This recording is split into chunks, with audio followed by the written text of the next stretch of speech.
మాజీ ప్రధాని ఇందిరాగాంధీ ఎమర్జెన్సీ సమయంలో ప్రజాస్వామ్యాన్ని పూర్తిగా ఖూనీ చేశారని మెదక్ ఎంపీ రఘునందన్ రావు విమర్శించారు. సిద్దిపేట జిల్లా మిరుదొడ్డిలో ఆయన పర్యటించి పలు అభివృద్ధి పనులకు శంకుస్థాపన చేశారు. ఇవాళ ఎమర్జెన్సీ రోజని ఆనాడు నిరపరాధులను జైలు పాలు చేశారని రఘునందన్ రావు ఆరోపించారు.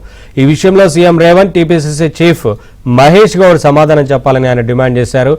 ప్రజాస్వామ్యాన్ని కాపాడే ఏకైక పార్టీ భారతీయ జనతా పార్టీ మాత్రమేనని రఘునందన్ రావు అన్నారు.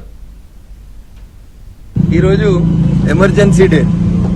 భారతదేశంలో కాంగ్రెస్ పార్టీ ఇందిరాగాంధీ నాయకత్వంలో ప్రజాస్వామ్యాన్ని ఖూనీ చేసి ప్రజలని జైల్లో పెట్టినటువంటి రోజు. మీడియా మిత్రులందరినీ కూడా ఏం వార్తలు రాయాలనో ఏం వార్తలు రాయకూడదో పోలీసు వాళ్ళని అడ్డం పెట్టి ఎమర్జెన్సీ పెట్టి ప్రభుత్వానికి వ్యతిరేకంగా మాట్లాడిన ప్రతి ఒక్కరిని తీసుకుపోయి జైళ్లలో పెట్టినటువంటి రోజు. రేవంత్ రెడ్డి, మహేష్ కుమార్ గౌడ్, మల్లికార్జున ఖర్గే గారు సమాధానం చెప్పాలి.